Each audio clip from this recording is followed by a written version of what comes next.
being wheeled out for a pre-flight check on the day before a big mission.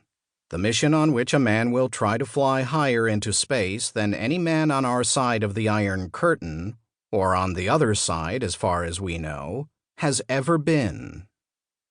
But first, before the flight can start, there are 20 hours of exacting preparations to be made.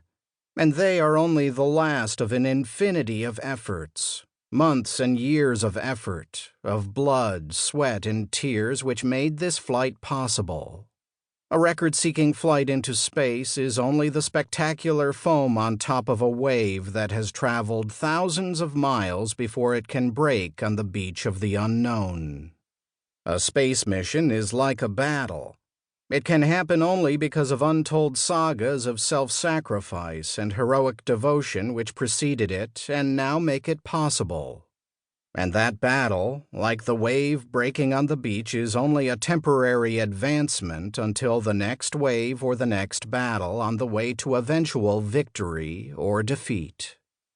This flight, millions of people are hoping, will go well beyond the world's altitude record established on September 7, 1956, by Captain Ivan C. Kinchlow, Jr. in an early high-altitude airplane, the X-2.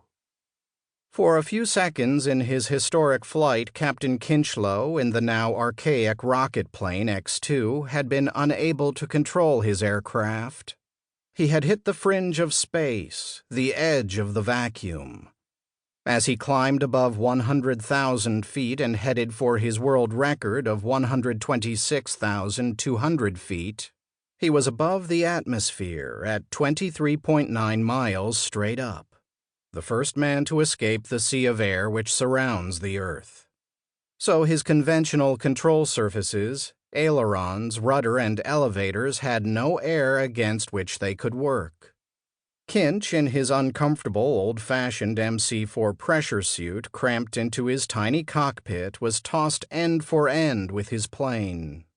Like the plane, he was buffeted and beaten as it flipped, spun, and rolled out of control. He had to wait an interminable 30 seconds until the craft had fallen back into the Earth's atmosphere and the air grew thick enough so his controls could take effect. Space is usually defined as the area beyond the Earth's atmosphere, and the Earth's atmosphere is virtually non-existent from 100,000 feet up. Tongues of weak atmosphere may extend beyond that level, but practically at the 100,000-foot level, the void is beginning. The wild black yonder where there are no air particles to reflect the sunlight and carry sound. At Kinchlow's altitude, there would be no more than a cupful of air in a cubic mile. So, in a sense, for a few seconds, he was the first spaceman. NASA disagrees, says that space begins at 100 miles out. Harrison Storms, chief engineer at North American Aircraft's Los Angeles division, which built the X-15, believes it starts at 90,000 feet or 17 miles. The X-15, the big black rocket, was designed to go beyond that. 1 year after the Kinchlow record, construction was started on the X-15. Planning for the craft had actually begun way back in 1952. Since, as technology advances in the space age, lead time for planning and building a missile increases immensely. That lead time, however, was accelerated after Kinchlow's record flight in the X-2. Kinch, the blond, handsome, dedicated Air Force pilot of whom it was once said that he had been sent from central casting for the part of number 1 space pilot, was to have been the ranking Air Force jockey for the X-15. He didn't live long enough for the job.